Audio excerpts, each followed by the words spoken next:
All right, let's get right into it. We need to talk about a disease that feels like it should be in the history books, right? But it's not.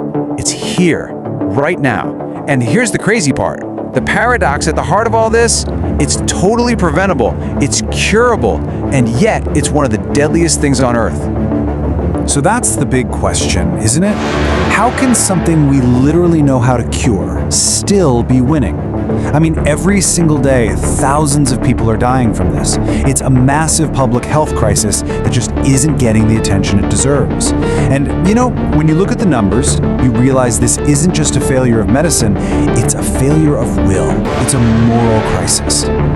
Okay, let's just try to wrap our heads around the sheer scale of this. In just 1 year, 2023, almost 11 million people got sick with TB. Think about that for a second. That's more than the entire population of a country like Sweden. This isn't some far-off problem. It is happening right now, and the scale is just immense. And the human cost? Wow. It's just staggering. More than 1.25 million people died. That makes tuberculosis the #1 killer from a single infectious disease in the world. Yeah, it's even deadlier than COVID-19. And the most urgent part, the part that should make us all angry, every single one of those deaths could have been prevented. So, what are we actually up against here? Well, tuberculosis, or TB, is a bacterial disease. It spreads through the air when someone who has it coughs or sneezes. It usually hits the lungs first, but it can get to other parts of the body too. But here's the key thing, the thing you have to remember. It is preventable and it is curable. And that's exactly what makes its death toll so wrong. But you know, it's not that simple. The problem is actually getting way more complicated. See, the TB bacteria, they're evolving. They're getting smarter. And that's creating an absolute nightmare for doctors and health officials all over the globe.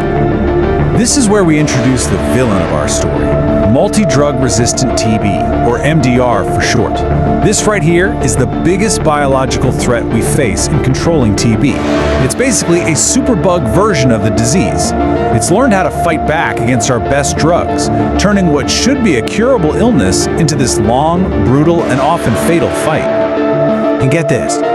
This is where we see a huge, catastrophic gap in our healthcare systems. For every 5 people who have this really dangerous, drug-resistant TB, only 2 of them are actually getting treated. 2 out of 5. The other 3 are just left behind.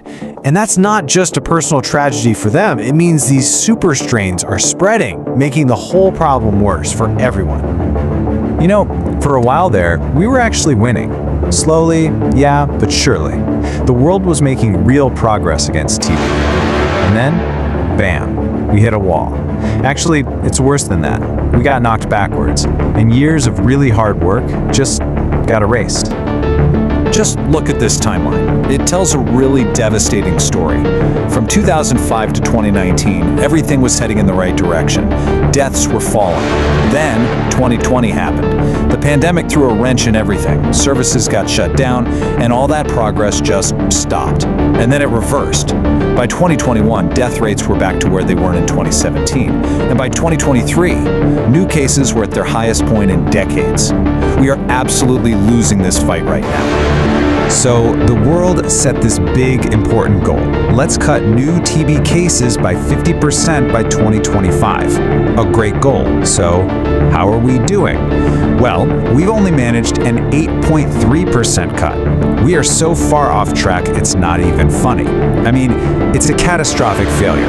At this rate, the whole idea of ending TB is just slipping through our fingers. So, what is going on? What's the real problem here? And this, right here, is the absolute heart of the matter. It's not about the science. It's not that we don't know how to fight TB. We do. We have the tools, we have the strategies. What we don't have is the money. Okay, look at these numbers. To properly fight TB across the globe, we need about $22 billion a year. This year, we managed to scrape together $5.9 billion. That's a shortfall of over $16 billion. That isn't a funding gap. That's a crater. It's a global catastrophe that basically guarantees millions of people will get sick and die for no reason other than a lack of cash. So what does a $16 billion hole actually look like on the ground? For real people? To understand that, we're going to zoom in on one country that's right on the front lines of this battle, Bangladesh. It's a place where this entire global crisis is playing out right now. So, Bangladesh is considered a high-burden country, which is an understatement. Their infection rate is way higher than the global average. In fact, almost 4% of all the world's TB cases are right there. And hey, they do a decent job of finding people. They notify about 80% of the estimated cases. But that other 20%? That's a huge problem. That's thousands of people walking around, infectious, who haven't even been diagnosed. But here's where things get really interesting, and kind of weird. There's this paradox at the heart of how Bangladesh is fighting TB. It's a story of incredible, amazing success, happening right alongside a huge critical failure. Okay, first, let's talk about the success, because it's genuinely impressive. If you get diagnosed in Bangladesh and you start treatment, you have a 95% chance of being cured. And they've kept that rate up for nearly a decade. It proves that their system, when it works incredibly well. Once you're in the system, you're very likely to be okay. So that brings up a pretty obvious question, right? If the treatment itself is so good, what's the problem? Where's the failure we were talking about? Well, here it is. When we look at the most dangerous cases, the drug-resistant ones, a shocking 38% of those patients are lost. They never even start the treatment that we know works so well. They just fall through the cracks. Think of it like a leaky funnel. First, 17% of people who they think have drug-resistant TB just disappear before they even get a final diagnosis. Then, of the ones who do get diagnosed, another 21% are lost before treatment actually begins. It's a massive breakdown in getting people from diagnosis to care, and it just completely cancels out that amazing 95% success rate. Okay, let's zoom back out to the big picture now. Because here's the hopeful part. While all these systems on the ground are struggling, science has been making these incredible leaps forward. We actually have brand new tools that can fix a lot of this. Let me tell you, the old way of treating drug-resistant TB was a nightmare. We're talking up to 2 years of a complex cocktail of drugs. Painful daily injections, terrible side effects. It was brutal. But now we have something called the BPal regimen, and it's a miracle by comparison. It's just 6 months, it's all pills, no injections, and the success rate is around 95%. It's simpler, safer, better, and it's expected to save healthcare systems over $1 billion. This is a complete revolution. And believe it or not, there's even more good news. There's a new vaccine on the horizon called M72, and it's the most exciting thing to happen in TB prevention in over 100 years. Get this, 1/4 of the entire world's population has latent TB, meaning the bacteria is in their body, but they aren't sick.